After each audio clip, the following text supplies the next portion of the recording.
madasha xisbiyada qaran ee Soomaaliya ayaa maanta ilaa iyo xalay waxa ay kulamo ka yeelanayeen arrimo la xiriira doorashooyinka iyo xaaladda guud ee waddanka Soomaaliya waxaana barbar socday kulamo ay la qaadanayeen guddoonka golaha shacabka ee Soomaaliya sida guddoomiyaha golaha shacabka Maxamed Mursal Cabdiraxmaan iyo guddoomiye ku-xigeenkiisa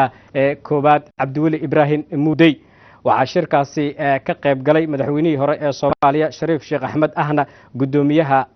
madasha xisbiyada qaran iyo Xasan Sheekh Maxamuud oo ka mid ah hogaamiyaasha madasha xisbiyada qaran xubno kale oo ka tirsan labada gole ee baarlamaanka Soomaaliya iyo siyaasiyiinta xisbiyadaasi ka midka ah ayaa qayb ka ah shirkaasi caawa marka uu soo ilaaday waxa saxaafadda si wada jir ah uga hadlay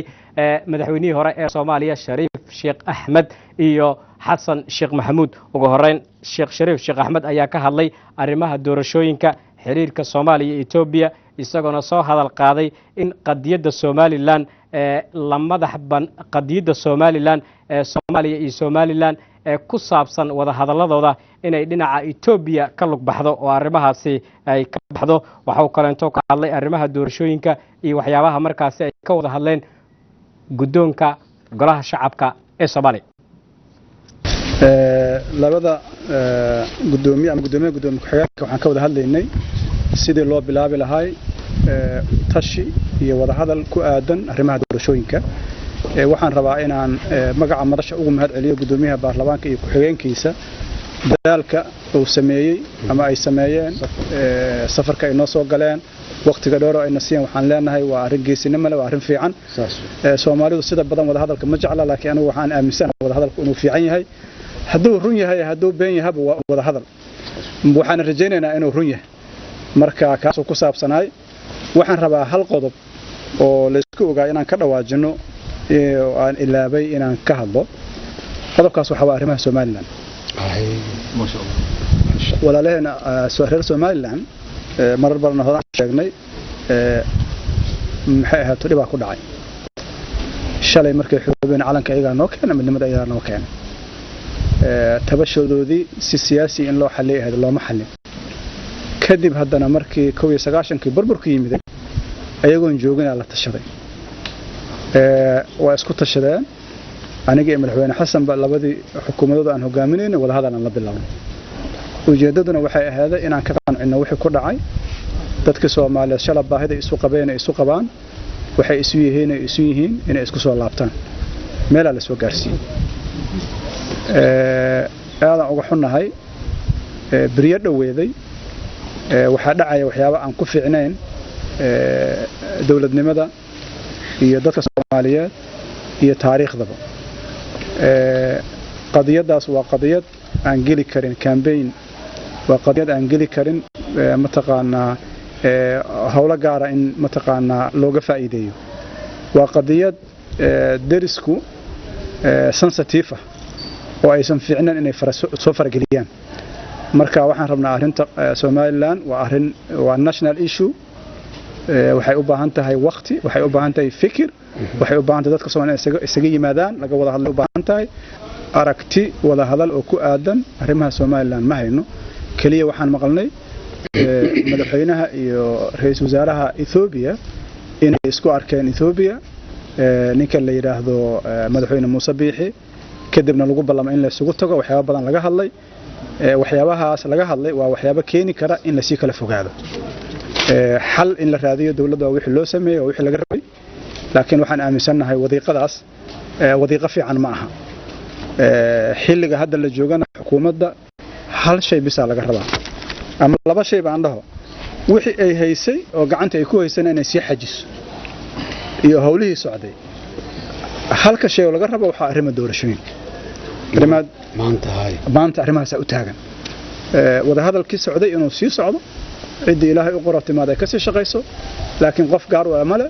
annagoo dhan ka wada qayb qaadanaya dawlad goboleedada ka wada qayb qaadanaya dadka Soomaalida ka wada qayb qaadanaya maxay loo arrin khusaysa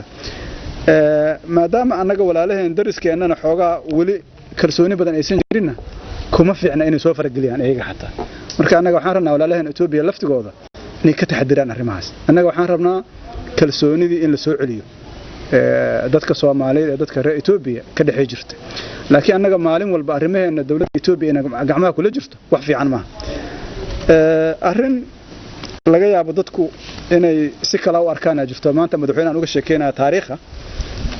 Malla Zanaawi yaa markii aan heshiina kadib waxa wariyaa hadda ka hor dawladeedu inay dumisaa ku sigatay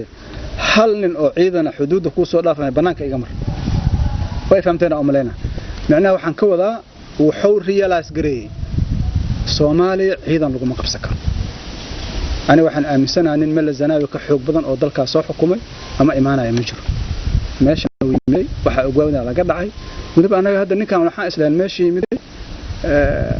waxba la sheegaa Soomaaliya waa heshiisa dhici doona islahay waxaan filayna marka hadii uu rabo inuu Soomaaliland maamulo halkaana maamulo Jubbaland oo ciidankeeyo iyo gedo arrin fiican ma aha arrintaas marka waxaan leenahay anaga walaalniman diyaar ku leenahay colaad ma qabno waxaan rabnaa mugdiga jirana in la bixiyo waxa la qabanayna isla naqaano hadii Muuse bix aday kaliya keeni karto waa hawl kale noo sheeg laakiin anaga Muuse xiriiraan leenahay dadka walaalin reer waqooyi xiriiraan leenahay waa isku fiicannahay waana Soomaali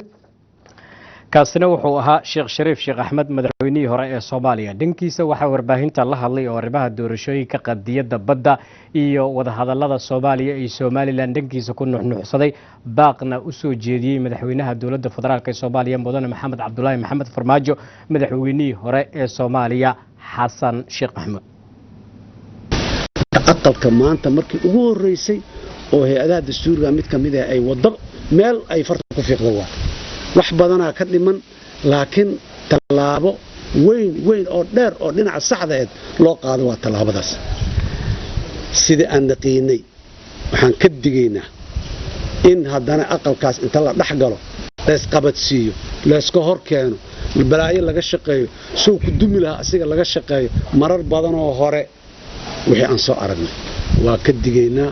waqtigeedina sideedaba aslanba uma fiicneen waqtigeedina lama joogo dawladda waxaan leenahay xukuumadda madaxweynaha hay'adaha sharci dejinta ka dhaxbaxaano yaani ku dhaxrafanin oo yaani balaayadeeda ka shaqeynin farahooda iyo raadkooda iyo saantooda yaan lagu dhax arkin warqadda waxaa ku qoran labada aqal ee baarlamaanka in ay wada tashanayaan iswarsanayaan ka wada hadlayaan wixii masiir war kale oo aad mas'uuliyad ay ku jirto oo qurux badan waa laakiin qadiyada doorashada meeshay ka istaageen aqalka sare ee baarlamaanka waa ku amaanaynaa waa ku bogaadinaynaa gudoomiyihiisana si gaar ah ugu sii amaanaynaa oday Soomaaliyeed oo xilkas ah oo dareemay culayska soo socda waay garab istaagidu mudan yahay madashu waa ku garab taagantahay mowqifkaas hadii alla yiraahdo insha Allah guusha waa la isugu faanaa waa la wada qaataa waxba maalin baan maxalka asaaska iri moogtaa la yiraahdo guul darrada markay timaado far isku fiiqa imaana waxaan maalin walba idaacadaha u taagan oo la hadlaynana far isku fiiqaas inuu imaanin waa ilaahay qadartiisa far isku fiiqaas inuu imaanina ayadoo garbaha la war madaxweyne muxuu ahaa Sheekh Shariif Khayr Allah si waa kana duruufo madaxweyne dalkan uga soo ay waa la ogaay meesha igu dhiibo waa la ogaay meesha aan anigana madaxweyne Maxamed Cabdullaahi Farmaajo ugu dhiibo waa la ogaay war haddii wax la xoganayo oo maalmo iyo bilo iyo sanado yar lagu sii darsada la leeyahay yaa nooga habboonaa lahay annaga inaan dhahno yaa heer cad barqo adduunka dhan oo u jeeda Soomaaliya dhan u jeeda soo intaan gacanta ka qabana madaxweyne waa ku kaasaay garabkaaga la war madaxweynaha la shaqeeyo ka bacdina waa facts cadcadan hayna inaan la shaqeynay dawladda dhammaanteedba baarlamaanka hadii mucaaradada ugu imaarataan ka hor istaagnaan ayaan mucaaradina laga leexday ha socota adhahnay walax kale hadii meel kale laga haystaan hal la daayo ra'yi hadii meel laga sii rabaan aan hal la siiyo ayagoo waliba na weydiisanin fiiri ayagoon xaq waxaan u leeyahay meel intaan fadhiisano annaga dawladda carqaladeeyna hadii waxna weydiistaan wax la qabanayna anna laakiin wax xumaanaya marka u jeedid cidna lagama sugayeen xumaanina la dhaha Soomaaliya maqal waa la garanayaa baarlamaanka waa la garanayaa wixii ka laga dhaxyiro wax laga dhaxsuubid dhammaan waa la garanayaa inta jeeran tala dhiiban waa la garanayaa waxaan rabaa dadka Soomaaliyeed u sheego talooyinkaas oo dhan lama weydiisanin annaga naga soo go'day niyad samaanteen maanta niyad samaanteen wali qabnaayo taladii aan wali diyaaranahay inaan bixino laakiin waqtiga waa soo dhamaaday ma garanayno sabab aan u leexleexno loo maarmarto waxaan leenahay waa u duceynaynaa waana rajo fiican waa ka qabnaa madaxweynaha xukuumadda oo ra'iisul wasaaruhu madaxda ka yahay labada gole ee baarlamaanka wax fiican inay ka yimaadaan laakiin shacabka Soomaaliyeed idinka weyn walax badan dhib badanna way soo mareen kuwa idinka dhib badanna horay ula soo tacaaleen oo maxaan ku raadayay ay la soo macaamileen ha sugina maalinta shacabka uu idinka hor imaanayo oo sida hadda xaaladdu ay tahay si aato aanan dheereen ayadana ma dalbayno mana rajaynayno in maalintaas la gaaro laakiin waa amrul waaqic waay 30 sano niman dalal soo xukumayay yaa barqacad aydan hal xabad la ridina jidka lagu diray xabad in la ridi maayo annagu tala aan leenahay ra'ayaan leenahay annagu xabad lagu ridi maayo dawladda ayadii keenay in xabad la rido وهجاك كاسنا وحوها مدحوني هراء الصومالية حسن شيخ محمود وعاوة مدرسة حزبية قرن يقدون كجلها شعب كبرلمان كصوماليا كل مدي أي كيشين أرمها حالة ذلك الصومالية لحريته كورمية السجا مدحوني هراء الصومالية شيخ شريف شيخ أحمد